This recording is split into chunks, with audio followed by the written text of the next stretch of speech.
Мұхтар Шаханов, Жанерке. Сонау Алматыдан алып ұшып хат келді. Хат келді де Бапа-апайға бір қуаныш ап келді.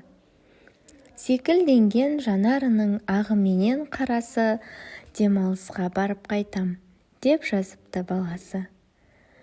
Шүкір, жалғыз ұлы қазір елге мақтаныш. Ер жетті де арман қуып туған жерден кетті алыс. Алыс кетсе не сөкініш, көңіл көгі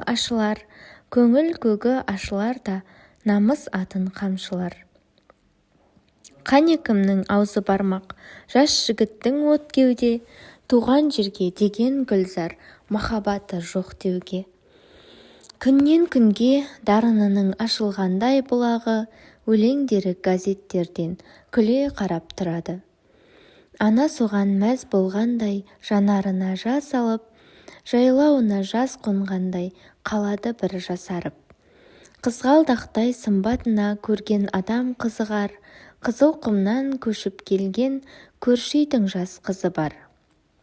Ер жігітке оңайлықпен ұстатпайтын мұраттай, сыңғыр шат күлкісі таудан аққан бұлақтай.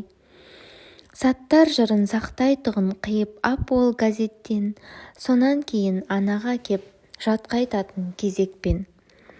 Шіркін ана қондырғандай арманының таң құсын, жыр оқыған жәудір көзге жаудыратын алғысын. Қандай жайсаң әсем тұлға, қандай нәзік гүл көңіл, мағандағы нақ осындай керек еді бір келін. Деп өзінше игілікті ойға шомып ана бір, қарсы отырған бойжеткенге қадайтұғын жанарын.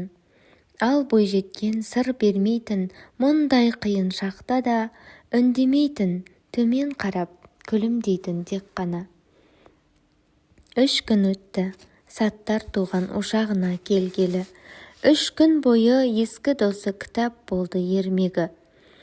Сәл кідірсе, жастық шағы балақ тұрып қашардай, терең тарих айдынына үңіледі бас алмай. Ана байғұс көзбен бағып ұлының қас қабағын, бәйек боп жүр, жүзің солғын, жүдеусің ғой қарағым. Жай ғой апа, мазаланба, деп бір ауық тосылды, бойын ауыр сырқат меңдеп жүргендігін жасырды. Кенет есік ашылды да үйге бір жас қыз кірді. Асау тайдай әлешкімге ұстатпаған тізгінді. Кел Жанерке, кел жарығым, қане төрлет, тоқтама, өзіңді ойлап отыр едім, деп қалбақтап жаттана.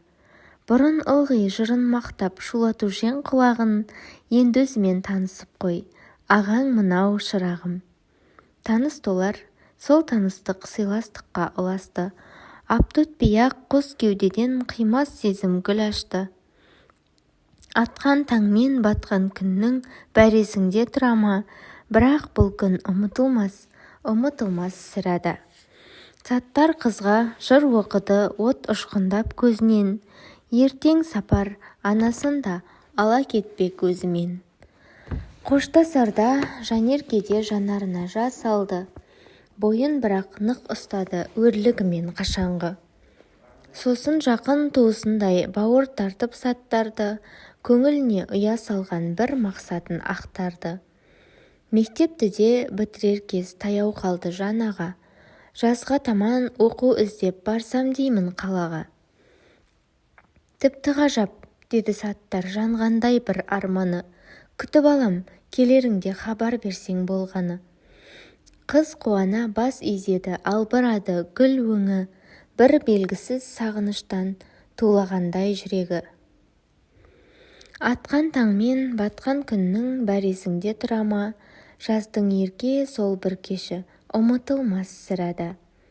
Асығады пойыз алға, ойнап ерке желменен, сол пойызда қыз келеді бақытына шөлдеген. Қиялына атар таңнан таң тамаша күйеніп, кең далаға көз тастайды терезеге сүйеніп. Сан ғасырдың жауынымен, дауылымен алысқан, Қожа Ахмет ескерткіші қол бұлғайды алыстан. Қалып жатыр қыр адырлар, ұлан ғайыр аумағы, қазығұрттың қарт тауы мен түлкібастың баулары. Әне анау Алматының алатауы ақ қарлы, қыз тағы да күлімсіреп есіне алды саттарды. Бұл сезімнің мүмкін емес алдамшы болмағы, бәлкім қазір мені күтіп тұрған шығар олдағы. Вокзал басы жадырайды асқақ қала алмалы, бірақ мұнан Жанеркені ешкім күтіп алмады. Көңілсіздік көлеңкесі жүзін бүркеп шырайлы, өмірінде тұңғыш рет нақ осылай мұңайды. Енді бір сәт алысқандай қыз өзінің ойымен жоғар өрлеп жүре берді кең көшенің бойымен. Тұрып қалды, салғырт жүріп барды дағы шамалы, қарсы алдынан қалың жиын келе жатты қаралы. Қалың жиын келе жатты, жүректері қаралы, оркестрдің зарлы даусы мұңға бөлеп қаланы. Ал Жанерке назар салмай тұра берді бұғанда, тұра берді бас айналып адасқандай тұманда. Неге кешікті екен, саттар қайда жанасыл, жырларымен тербететін қазақтың кең даласын. Саттар қайда, шынымен ақ қыз көңілін ұқпай ма, қайда сол бір мейірімді жан күліп алдан шықпай ма. Амал қанша, сүйіктісі алыс жолдан келгенде, туған елі она кетіп бара жатты жерлеуге. Қой Жанерке, ұзақ таңға өкси берме, тыным ал, сенің тілсіз қасіретіңді дәл өзіңдей кім ұғар.